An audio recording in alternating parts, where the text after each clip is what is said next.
준디와 함께하는 11번째 시간입니다.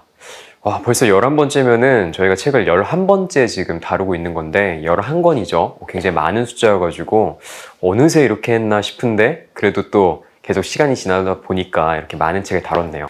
오늘은 또 특집이에요. 저희가 매번 특집이죠? 맞습니다. 저희가 매주 특집을 하고 있는데 오늘은 여름 휴가철에 가지고 가면 좋을 만한 책 선정을 해서 또 여러분들과 얘기를 나누려고 해요. 지금 7월 말부터 8월 초가 가장 이제 극성수기니까 지금 아마 여행을 많이 떠나시는 분들이 있을 것 같아요.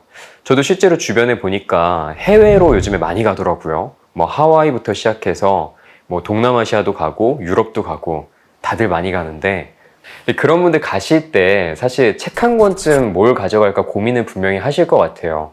왜냐면 일단 공항이나 아니면 기차역에서부터 시작해서 시간이 잠깐 남을 때 그때 책을 봐야 되겠다 이런 생각도 들고, 그리고 무엇보다 여행이 매 순간 재밌을 수는 없거든요. 중간중간 지루한 시간이 오거나 약간은 그래도 뭔가 나 혼자만의 시간이 필요할 때, 그럴 때 책을 가져가면 좋은데, 제가 그때 어떤 책을 가져가면 좋을지 실제로 저의 그런 많은 경험을 통해서 여러분들한테 추천을 해드리겠습니다.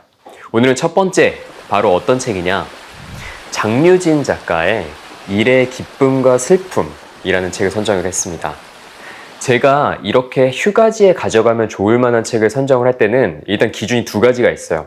첫 번째는 분량이 많으면 안 됩니다. 일단 분량이 적어야지 이게 부피가 작아지고 무게가 작아서, 그래서 가방에 넣고 다니는 것도 부담되지 않고 뭐 중간중간 들고 다닐 때도 이게 부담이 안 돼요. 근데 분량이 많아지면은 이게 또 분량이 많다라는 부담감 때문에 여행지에서 이렇게 쉽게 또 손이 잘 안 가는 게 있거든요. 근데 이 책은 단편으로 구성되어 있기 때문에 언제든지 쉽게 꺼내서 볼 수 있고 책 전체적인 부피도 굉장히 얇고 가볍습니다. 그래서 일단 추천드리고요. 그리고 휴가지에서 꼭 봐야 되는 책의 두 번째 기준은 바로 재미예요. 재밌어야 됩니다. 그러니까 여행을 가면은 그냥 창밖만 봐도 재밌잖아요. 왜냐면 새로운 풍경이니까 너무 재밌고 또 새로운 음식 먹으니까 다 너무 흥미로운데, 그 순간에도 책을 보고 싶은 마음이 들려면은 그만큼 그 책이 재밌고 흥미롭고 뭔가 나를 끌어당기는 뭔가가 있어야 됩니다. 근데 제가 생각했을 때 이 책은 그 두 가지를 다 가져갔어요. 그래서 지금부터 이 장류진 작가의 일의 기쁨과 슬픔에 대해서 얘기해 드릴게요. 지금 안에 구성되어 있는 목차만 보더라도 총 8편의 단편이 나와 있어요. 근데 전 이 8편 전부 다 재밌더라고요.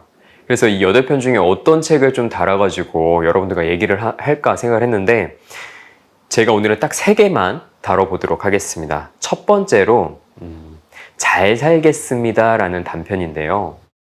저는 다른 게 필요 없고 이 책은 딱 처음에 한 장만 읽어볼게요. 이 한 장을 읽고 나면은 여러분들은 그 뒤가 너무너무 궁금하실 거예요. 딱 한 장만 읽어보겠습니다. 회사 사람들에게 청첩장을 돌리기 전에 예상했던 어려움은 이런 거였다. 이걸 왜 나한테 줘? 하는 눈빛을 받는 것에 대한 두려움.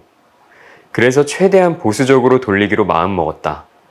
정말 가까운 사람에게만 청첩장을 주기로 했고, 줄까 말까 싶으면 안 주는 쪽으로 하객 명단을 만들었다.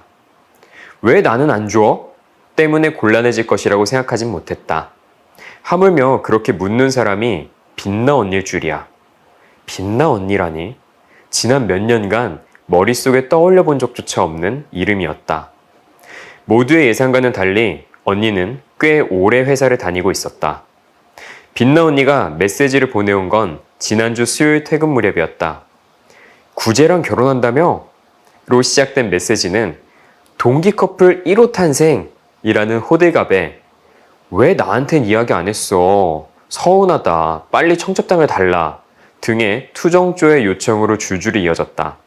이 언니랑 나랑 이렇게 친했나 싶어 대화창을 올려보니 마지막으로 나눈 대화가 무려 3년 전이었다.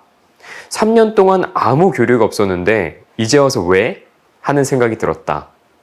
구제와 내가 하객 명단을 만들 때 세운 기준은 이 사람이 결혼을 한다면 내가 기꺼이 결혼식에 갈 것인가였고, 그 기준에 빛나 언니는 전혀 부합하지 않았기 때문에 청첩장을 줄지 말지 고민조차 하지 않았다. 먼저 달라는 사람한테 안 줄 수도 없고, 그렇다고 구태여 이 언니를 위해 따로 시간을 내기도 싫고 해서 나는 이렇게 대답했다. 언니, 안 그래도 이번 주 금요일에 동기들 몇 명 모여서 술 마시기로 했어요. 그때 나눠줄 테니까 와요. 오랜만에 다 같이 얼굴도 볼 겸. 속뜻은 너랑 나랑은 단둘이 볼 사이는 아니고 동기 그룹으로 묶어서 퉁치겠다는 말이었다. 사실 동기 모임에도 부를 생각이 없었지만 어쩌다 이야기가 나오게 됐으니 오라고 한 것일 뿐이었다. 그런데 언니는 눈치도 없이 이렇게 말했다. 금요일? 내가 금요일엔 선약이 있는데? 내가 그럼 안 되겠어요. 아쉽네요. 라고 채팅창에 입력하고 엔터키를 누르려던 순간 언니는 메시지를 다시 보냈다. 우리 둘이 따로 봐야지. 다음 주 화요일이나 수요일 점심쯤 어때? 여기까지가 딱 한 장입니다. 와, 일단은 너무 재밌지 않아요? 저는 이걸 보면서 딱 들었던 생각이 뭐냐면은 소설을 쓴다고 하면은 이 소설이 진짜 하나의 길라잡이가 될 수 있겠다라는 생각이 들었어요. 왜냐면 일단 소설 자체가 주변에 있는 소재를 가지고선 끌어왔을 때 이 몰입감이 다른 것 같아요. 이 청첩장 관련해서는 저도 정말 많이 고민을 하는 부분이거든요. 저도 실제로 회사를 갔을 때 너무 놀랐던 문화가 뭐였냐면은 진짜 일면식이 없는 그런 사람이 자기 결혼한다고 해서 청첩장을 돌리기도 하고 그러면은 이제 이 사람한테는 축의를 어떻게 해야 되나 뭐 이런 고민들부터 시작해서 또 주변 친구들 얘기 들어보면은 이제 축의금의 기준도 얼마가 돼야 되느냐 뭐 이제 이런 것들도 항상 되게 얘기가 많이 나오고 결과적으로 이제 나중에 이제 뭐 이런 거 청첩장을 준 사람한테 답례는 어떻게 할 것이며 이런 내용들이 실생활에 굉장히 얽혀있는 얘기인데 일단 이렇게 소재 자체를 주변에서 끌고 오니까 너무 흥미롭게 빨려들었고요.